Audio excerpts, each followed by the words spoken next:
அனைவருக்கும் அன்பான வணக்கம். இன்றைக்கி நம்ம கோவை சகோதரிகள் சேனலில் அதிமதுரம் சோப்பு எப்படி செய்கிறதுங்கிறத பார்க்க போகிறோம். அதுக்காக ஃபஸ்ட்டு எப்பவும் போல் நம்ம லைவ் சொல்யூஷன் ப்ரிப்பேர் பண்ணி எடுத்து வச்சுக்க போகிறோம். 70 கிராம்ஸ் ஆரோ வாட்டர் மெஷர் பண்ணி எடுத்துக்கோங்க. ஆரோ வாட்டர், டிஸ்டில் வாட்டர், அப்படி இல்லைன்னா மழைநீர் பயன்படுத்துகிறீங்க அப்படின்னா கண்டிப்பாக அதை ஃபில்டர் பண்ணிவிட்டு நீங்கள் யூஸ் பண்ணுங்கள். ஃபில்டர் பண்ணாமல் சோப் செய்கிறதுக்கு பயன்படுத்திடாதீங்க. 70 கிராம் ஆரோ வாட்டர் மெஷர் பண்ணி எடுத்துக்கிட்டாச்சு. அடுத்ததாக நம்ம காஸ்டிக் சோடா மெஷர் பண்ணி எடுக்க போகிறோம். காஸ்டிக் சோடா மெஷர் பண்ணும்போது கண்டிப்பாக கைக்கு க்ளவுஸ், முகத்துக்கு மாஸ்க், ப்ரொடெக்டிவ் ஐ கிளாஸும் போட்டுக்கோங்க. எதுக்காக இதை நம்ம போட சொல்கிறோம் அப்படின்னு பார்த்தீங்கன்னா, நீங்கள் க்ளவுஸ் போடாமல் மெஷர் பண்ணல தெரியாமல் உங்கள் கையில் காஸ்டிக் சோடா பட்டுருச்சுனாலும் உங்களுக்கு அது ஸ்கின் இரிட்டேஷனை கொடுக்கும். சில நேரம் சிலருக்கு ஸ்கின்னே பேர்ன் ஆயிரும். அதுக்காக தான் க்ளவுஸ் போட்டுக்க சொல்கிறது. 17.5 கிராம்ஸ் நீங்கள் காஸ்டிக் சோடா மெஷர் பண்ணி எடுத்துக்கணும். மாஸ்க் எதுக்காக போட சொல்கிறோம் அப்படின்னு பார்த்தீங்கன்னா, இந்த காஸ்டிக் சோடாவை நீங்கள் வாட்டரில் போடையில் உங்களுக்கு ஹீட் டிசிபேட் ஆகும்போது ஒரு சில ஃப்யூம்ஸ் வரும். அந்த ஃப்யூம்ஸ் நிறையா பேருக்கு ஒத்துக்காது. வீசிங் இருக்கிறவங்களுக்குலாம் சுத்தமாகவே ஒத்துக்காது. அதுக்காகத்தான் மாஸ்க் போட்டு பண்ண சொல்கிறது. இப்போ இந்த காஸ்டிக் சோடாவை மெஷர் பண்ணி எடுத்ததுக்கப்புறம் நல்லா வாட்டரில் டிசால்வ் பண்ணிவிட்டு அதை ரூம் டெம்பரேச்சர் வர வரைக்கும் 2 to 3 ஹவர்ஸ் அதை அப்படியே விட்டுருங்க. எந்த ஒரு டிஸ்டர்பன்ஸும் பண்ணாமல் விட்டுருங்க. ரூம் டெம்பரேச்சர் வந்தக்கப்புறம் நீங்கள் உங்கள் சோப் செய்கிறதுக்கு ஸ்டார்ட் பண்ணிக்கலாம். ரூம் டெம்பரேச்சர் வராமல் சோப்பில் இந்த லைவ் சொல்யூஷன் ஊற்றிட்டிங்கன்னா உங்களுக்கு உங்கள் சோப்பில் பபிள் ஃபார்மேஷன் அதிகமாயிரும். அடுத்ததாக பார்த்தீங்கன்னா நம்ம ஆயில்ஸ் எல்லாமே மெஷர் பண்ணி எடுத்துக்க போகிறோம். அதுக்காக ஃபஸ்ட்டு சுத்தமான சல்ஃபர் கலக்காத செக்கு தேங்காய் எண்ணெய் தான் மெஷர் பண்ணிக்க போகிறோம். எவ்வளோ கிராம்ஸ் மெஷர் பண்ணுறோம் அப்படின்னு பார்த்தீங்கன்னா 70 கிராம்ஸ் மெஷர் பண்ணுறோம். சோப்புன்னு வந்துட்டாலே நீங்கள் கிராமில் தான் எல்லாமே மெஷர் பண்ணணும். எம்எல்லையோ லிட்டர்லையோ மெஷர் பண்ணிடக்கூடாது. கோகனட் ஆயில் ஏன் எல்லா சோப்லேயும் பயன்படுத்துகிறாங்கன்னு பார்த்தீங்கன்னா அது சீக்கிரமே சோப்பை ஹார்டன் பண்ணக்கூடியது. அதனால தான் பயன்படுத்துகிறாங்க. 70 கிராம் நீங்கள் தேங்காய் எண்ணெயை மெஷர் பண்ணி எடுத்துக்கணும். அடுத்ததாக பார்த்தீங்கன்னா நம்ம பாம் ஆயில் மெஷர் பண்ணி எடுத்துக்க போகிறோம். பாம் ஆயில் எதுக்காக யூஸ் பண்ணுறோன்னு பார்த்தீங்கன்னா இதுவும் உங்கள் சோப்பில் சப்பானிஃபிகேஷன் ப்ராசஸை ஸ்பீடப் பண்ணி கொடுக்கக்கூடியது. அதுக்காக தான் பாம் ஆயில் பயன்படுத்துகிறோம். 20 கிராம் பாம் ஆயில் நீங்கள் மெஷர் பண்ணி எடுத்துக்கோங்க. நல்ல தரமான பாம் ஆயிலாக வாங்கி பயன்படுத்துனீங்கன்னா உங்களோட சோப்போட குவாலிட்டி ரொம்ப ரொம்ப சூப்பராக இருக்கும். அடுத்ததாக பார்த்தீங்கன்னா நம்ம விளக்கெண்ணெய் மெஷர் பண்ணி எடுத்துக்க போகிறோம். விளக்கெண்ணெய் எவ்வளவு மெஷர் பண்ணி எடுத்துக்கிறோம் அப்படின்னு பார்த்தீங்கன்னா 10 கிராம்ஸ் நீங்கள் மெஷர் பண்ணி எடுத்துக்கணும். எதுக்காக விளக்கெண்ணெய் பயன்படுத்துகிறோம் சோப்லன்னு பார்த்தீங்கன்னா உங்களுக்கு மாய்ஸ்சரைசிங்காக தான் நம்ம விளக்கெண்ணெயை சோப்பில் பயன்படுத்துகிறோம். இப்போது மெஷர் பண்ண எல்லா ஆயிலையும் நல்லா ஒரு டைம் மிக்ஸ் பண்ணி விட்டுக்கோங்க. ஃபுல்லாக மிக்ஸ் பண்ணதுக்கப்புறம் நம்ம அடுத்ததாக அதிமதுரம் பொடியை மெஷர் பண்ணி எடுத்துக்க போகிறோம். அதிமதுரம் பொடி எவ்வளோ மெஷர் பண்ணிக்கிறோம் அப்படின்னு பார்த்தீங்கன்னா 20 கிராம் மெஷர் பண்ணி எடுத்துக்கிறோம். இன்றைக்கி நம்ம எடுத்துருக்கக்கூடிய அளவுகளுக்கு 20 கிராம் அதிமதுரம் பொடி போதுமானது. இதில் நாங்கள் அதிமதுரம் பொடி மட்டும்தான் வச்சு இந்த சோப் செய்யணுமா அப்படின்னு கேட்டிங்கன்னா இல்லை, நீங்கள் இன்னும் 2-3 பொடிகளை சேர்த்து கூட மிக்ஸ் பண்ணி கூட நீங்கள் சோப் செய்யலாம்.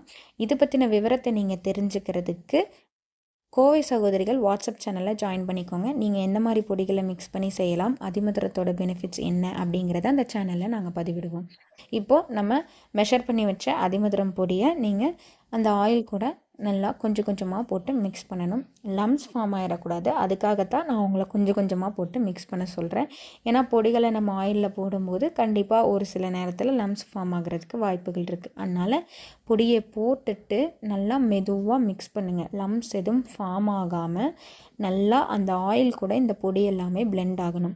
அது வரைக்கும் நல்லா கையிலே மிக்ஸ் பண்ணுங்கள். இந்த பொடியை போட்டோன்னே நீங்கள் தயவு செஞ்சு பிளெண்டர் யூஸ் பண்ணி மிக்ஸ் பண்ணிடாதீங்க. உங்கள் கையிலையே மிக்ஸ் பண்ணுங்கள். கையில் மிக்ஸ் பண்ணிங்கன்னா தான் லம்ஸ் ஃபார்மேஷன் இருக்காது. பொடியை போட்டோன்னே நீங்கள் பிளெண்டர் யூஸ் பண்ணிங்கன்னா உங்களுக்கு லம்ஸ் ஃபார்ம் ஆயிரும். அப்புறம் ஒரு சில பொடியெல்லாம் அப்படியே நல்லா மிக்ஸ் ஆகாமல் பிளெண்ட் ஆகாமல் அதனால் கையிலையே மிக்ஸ் பண்ணிக்கோங்க. மிக்ஸ் பண்ணதுக்கப்புறம் நீங்கள் ஆல்ரெடி ப்ரிப்பேர் பண்ணி வச்சுருக்க லைவ் சொல்யூஷன் ரூம் டெம்பரேச்சருக்கு வந்துடுச்சு. அந்த ரூம் டெம்பரேச்சருக்கு வந்த லைவ் சொல்யூஷனை ஃபில்டர் பண்ணி இதில் நீங்கள் போர் பண்ணிக்கணும். போர் பண்ணிவிட்டு இதை நீங்கள் ஒரு 20 to 25 மினிட்ஸ் வரைக்கும் நீங்கள் நல்லா மிக்ஸ் பண்ணணும். ஃபுல்லாக கைவிடாமல் மிக்ஸ் பண்ணிக்கிட்டே இருக்கணும். இந்த நேரத்தில் நீங்கள் பிளெண்டர் யூஸ் பண்ணிக்கலாம். ஆனால் நீங்கள் பொடியை ஆட் பண்ண உடனே பிளெண்டர் யூஸ் பண்ணுறத கொஞ்சம் அவாய்ட் பண்ணிக்கோங்க. இப்போ இந்த நேரத்தில் நீங்கள் பிளெண்டர் யூஸ் பண்ணிங்கன்னா உங்களுக்கு 10 மினிட்ஸ்லேயே உங்களுக்கு தேவையான பதத்தில் அந்த சோப் வந்துடும். நல்லா 20 to 25 மினிட்ஸ் வரைக்கும் நீங்கள் கைவிடாமல் மிக்ஸ் பண்ணிக்கிட்டே இருக்கணும்.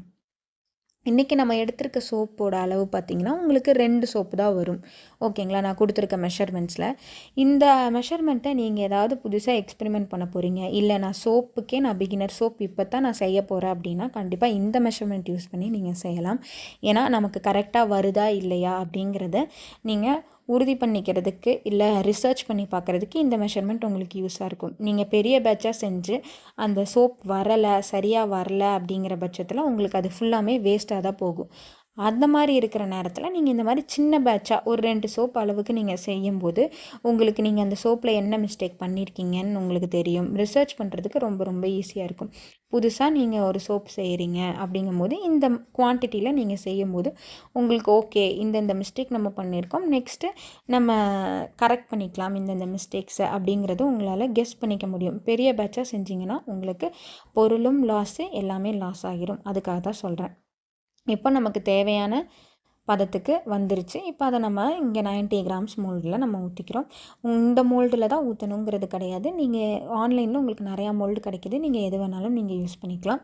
சோப்பை நீங்கள் பிஸ்னஸாக தான் பண்ண போகிறீங்கன்னா, நான் ஆல்ரெடி சொல்லியிருக்கேன், 1 கேஜி மோல்டு இல்லைனா 5 கேஜி மோல்டு வாங்கிக்கோங்க. அந்த மாதிரி வாங்கிட்டு நீங்கள் பயன்படுத்தும் பொழுது உங்களுக்கு தேவையான அளவுகளில் கிராம் கணக்கில் நீங்கள் உங்கள் சோப்பை கட் பண்ணி எடுத்துக்கலாம்.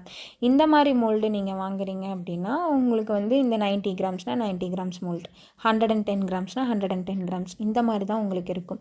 1 கேஜி 5 கேஜியாக நீங்கள் வாங்கிக்கும் போது உங்களுக்கு தேவையான அளவுகளை நீங்கள் கட் பண்ணி எடுத்துக்கலாம். இப்போ மோல்டில் ஊற்றினதுக்கப்புறம் 24 ஹவர்ஸ் அதை அப்படியே ரெஸ்ட் விட்டணும். 24 ஹவர்ஸ் கழித்து பார்த்திங்கன்னா நல்லா சோப்பு செட் ஆகி வந்திருக்கும். அதுக்கப்புறம் அது 45 டேஸ் க்யூரிங் பீரியட் வரணும். க்யூரிங் பீரியட் விட்டுட்டு நீங்கள் கஸ்டமருக்கு கொடுக்கணும். அப்படி கஸ்டமருக்கு கொடுக்கும்போது பிஹெச், உங்கள் சோப்போட பிஹெச் கண்டிப்பாக 7 தான் இருக்கணும். 7 இருந்தால் மட்டும்தான் நீங்கள் உங்கள் கஸ்டமருக்கு இந்த சோப்பை நீங்கள் கொடுக்கணும். 7 இல்லை அப்படின்னா இன்னும் ஒரு 10 டேஸ் வைங்க. 10 டேஸ் வச்சிங்கன்னா கண்டிப்பாக உங்களோட பிஹெச் உங்களுக்கு 7 வந்துடும். 7 வந்தக்கப்புறம் நீங்கள் உங்கள் சோப்பை உங்கள் கஸ்டமருக்கு நீங்கள் கொடுத்துக்கலாம். 7 வரதுக்கு முன்னாடி தயவு செஞ்சு கஸ்டமருக்கு சோப்பை கொடுத்துடாதீங்க. இந்த அதிமதுரம் சோப்போட பெனிஃபிட்ஸ் என்னென்னு தெரிஞ்சுக்கிறதுக்கு நம்மளோட கோவை சகோதரிகள் வாட்ஸ்அப் சேனலில் ஜாயின் பண்ணிக்கோங்க. அதில் இதை பற்றின விவரத்தை நாங்கள் போடுவோம்.